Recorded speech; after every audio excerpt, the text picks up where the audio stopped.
never thought that it would come to this. No, I didn't. Hey, we've had enough.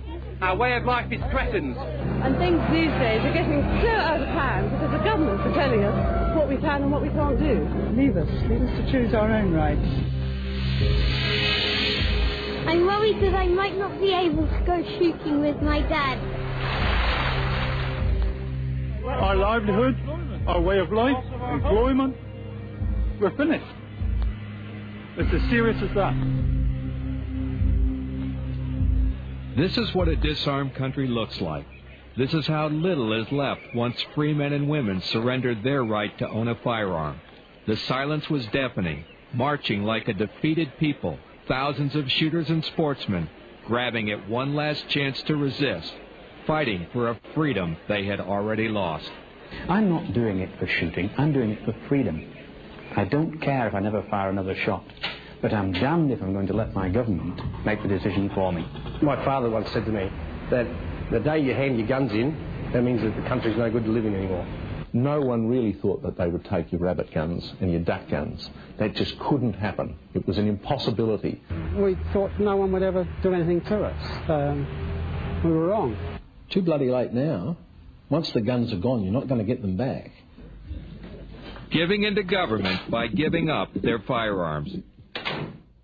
Gun owners were shamed into silence while politicians and the anti-gun forces moved swiftly, turning two tragic shootings into legislative opportunities.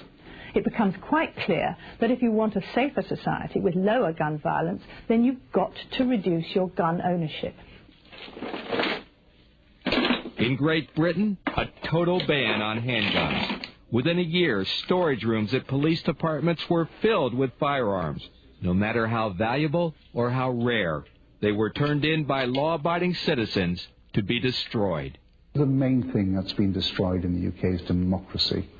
We've had a vociferous minority hoodwink the media and the public into believing what they've done is right. We've basically accepted that our government possibly have a point to make. And I think that we should have told them very clearly that they do not. There's the old saying, if the good men stay silent, only the evil is heard. And the good men, we sat at home, all 60,000 of us, and we were silent. A very bad mistake. In Australia, it took just 2 weeks for an outright ban on all semi-automatic firearms and pump-action shotguns to become law. We're supposed to be in a democratic country here in Australia, but I'm starting to wonder about that now. How dare the government take away my gun? How dare they do that? Because I haven't done anything wrong. On May the 9th, I was allowed to own firearms. On May the 10th, I was a criminal if I didn't hand them in. And what did I do? Just because I happen to be a firearms owner, I happen to be some sort of potential murderer or some sort of monster. And that's just not the case. It's the feeling of being a second-rate citizen. It's the feeling of being a Jew in Nazi Germany. That's the same feeling. Gun owners forced to surrender their firearms to the saw blade, the scrap heap, and the blast furnace. Strike the pen. And for collectors like Len Martin, all he has left is memories, photographs of what freedom once felt like. A cult collection worth thousands of dollars, gone forever. My family fought for this country, for his rights, my rights, and they did it for nothing. Because what we've got now is, I believe we're heading for we're close to a dictatorship. But it's more than just losing a firearm. It's losing a tradition and a cherished right. And that's a loss that can never be reclaimed. That firearm was my father's. It was mine. It was going to be my son's. And they've taken it from me. And they shouldn't be allowed to do that. The chief of firearms in South Australia said to me, "Oh, you'd be happy with the money you got for your guns, wouldn't you?" And I looked at him and I said, "You don't understand, do you? I don't want the money. I want my guns." I lost a Ruger 44 carbine rifle, which I use for pig shooting, and I lost a Rimfire 22 semi-automatic, which is the first firearm my father ever gave me, and that really hurt. A hurt that runs deep, Olympic shooters feel abandoned by their own government. Although they still compete beneath the flag of Great Britain, they've been forced to leave their homeland and practice in another country. We purportedly live in a free country, but I can't live in my own country and do my own sport, which is an Olympic sport. I have to go to another country, somewhere else in the world, and do it. So it flies in the face of British justice. It's, I think it's appalling. I'm horrified at my own country. But gunsmiths and gun shop owners haven't only been robbed of their sport and their rights, they've lost their livelihood altogether. One by one, they will have no choice but to close. It's a sad way to end 100 years of tradition, because one of the true icons of the sporting goods industry has been ruined by a government decision to just take away our firearms. They can just say from tomorrow you're only allowed to have one shotgun per person. Or if it suited them, no shotguns per person. And that's a hell of a loss, and we have lost that. Silence which has led to submission and, even worse, division within the ranks. Now, gun owners in Australia and Great Britain will be the first to admit they only have themselves to blame. That's a very sad indictment, and our biggest enemy has been ourselves and apathy. We did not stand up with pride at all. One of the biggest mistakes people can make is disunity. That will draw you down every time, and you can bet that the media and the politicians will try and exploit that lack of unity. And that's just what happened. Not only did gun owners submit to the political pressure and the non-stop media spin, they gave in to public pressure as well, turning in not just the guns that were banned, but all of their guns, and giving up on their rights altogether. We find a lot of people that have been happy gun owners in the past are now giving up their licences and their sport and selling their firearms off.